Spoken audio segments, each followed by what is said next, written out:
Welcome to Book Box. We are your hosts, Brandon Vale. and Andrew.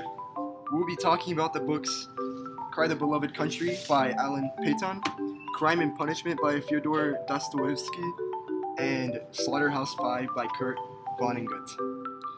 My book, Cry the Beloved Country, I would rate a 5 out of 5 because of all the dramatic turns, things that make you gasp. For instance, in my book, the main character, Kamalo, his son, he was looking for them in the city, and he found out that he murdered a white man, which was really bad during the time since it was in the 1940s. Oh, so about my book, Crime and Punishment, I think I would give it a 5 out of 5, mainly because I like how the writing was and how it depicted the main character, Raskolnikov, which basically is a 23-year-old man who convinces himself he will do an experiment to kill an old woman who is his pawnbroker. But as the story goes on, he becomes more and more guilty on his conscience until he goes to jail and then realizes that he can't lie to himself anymore and he actually killed someone. Damn. And in my book, I give mine a 4 out of 5. I ain't gonna do no 5. Mostly because it's amazing, huh? Okay, so I give it a 4 out of 5 because he's talking about war and how, war is not good, which is obviously true. But the way he explains it is very confusing because he jumps from time to time without having a set 1940 and 1960. He just jumps from 1940 to 1960 to 1950. He does not stay in one specific spot. So that's why I don't give it the full 5. That makes sense. But it is overall a good book. So these books, they do connect to the how to read literature like a professor, just like any book, because that's the base format, right? Yeah. Yeah. So I would connect mine to the actually very first chapter. Every trip is a quest, except when it's not. Because my main character, Kamalo, the setting is in South Africa. He is the quester. He has a place to go, which is the big city, because he's on a search for his family members that went to the city. And his reason to go there, his starting reason was just to find them. And then the challenges and trials, he actually ends up getting robbed before he even gets on the bus to get there. And then whenever he is there, he finds out challenges such as his sister.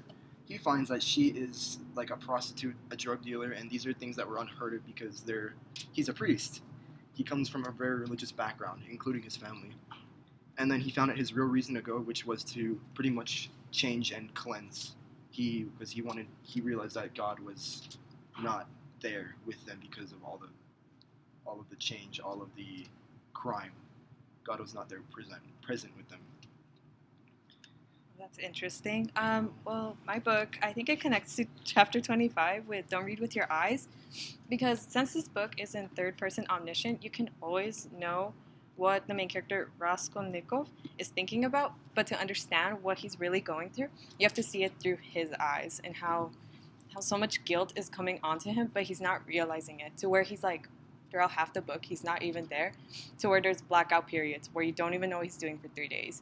Because of just how he becomes super sick and how he's just thinking these things and he's becoming very impulsive with the things he does.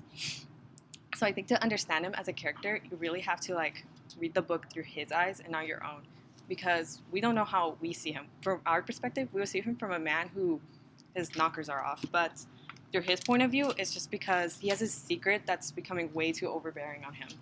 So that's how I think. What about you, Andrew? Knockers were coming off. Yeah. It's a long statement.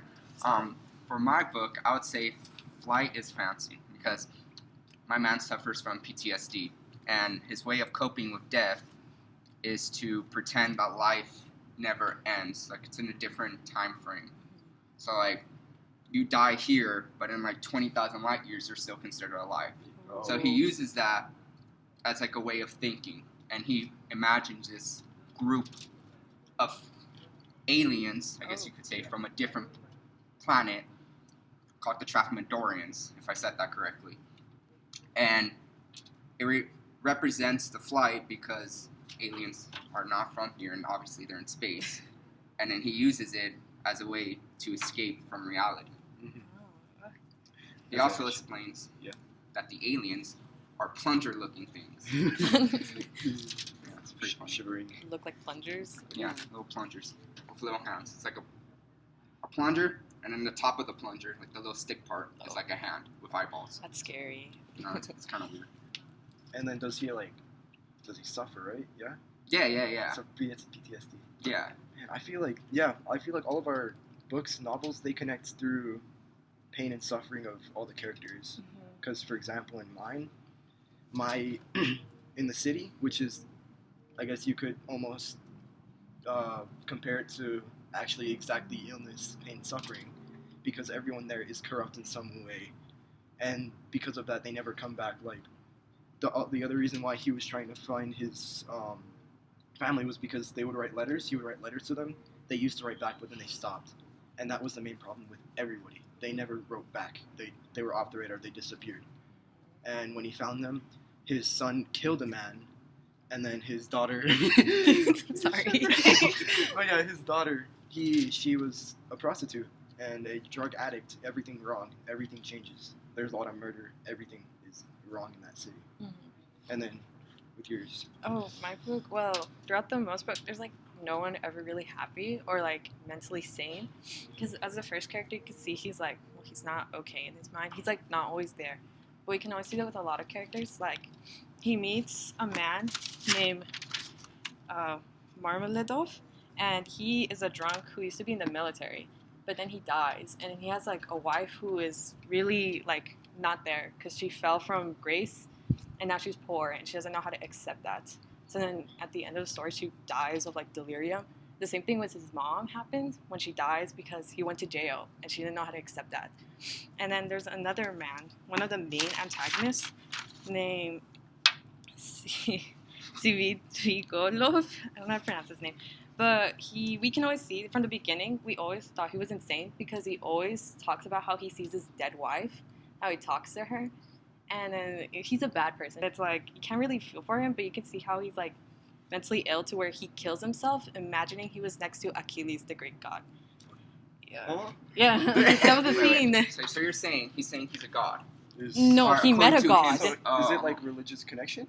I don't know, because it just pops out of nowhere where he's walking down with a revolver, and then he sees a man with a helmet like Achilles, and then he talks to him. He's like, I'm going to foreign parts, brother.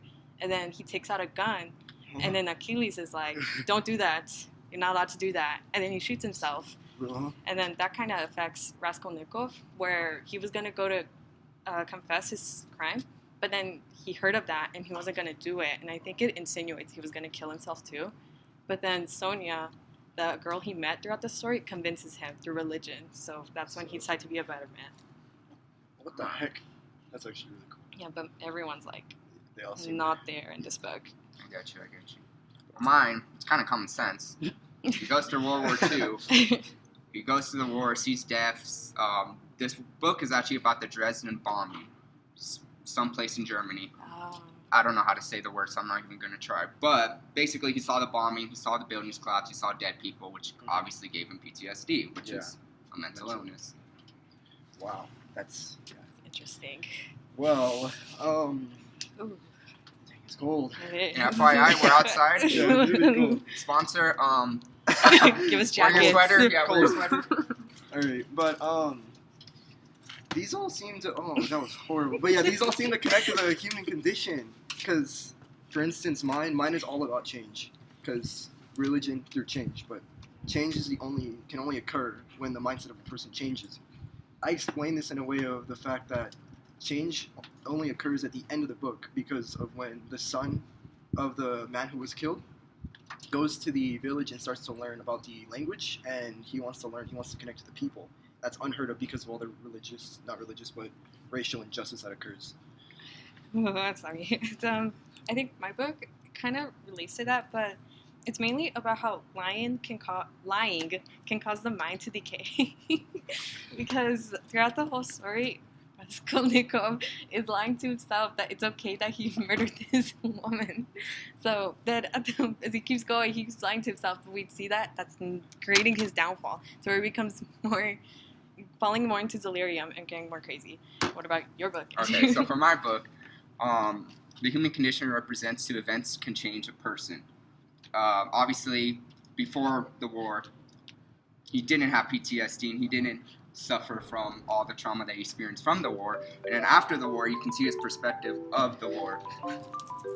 Thank you for listening to our podcast.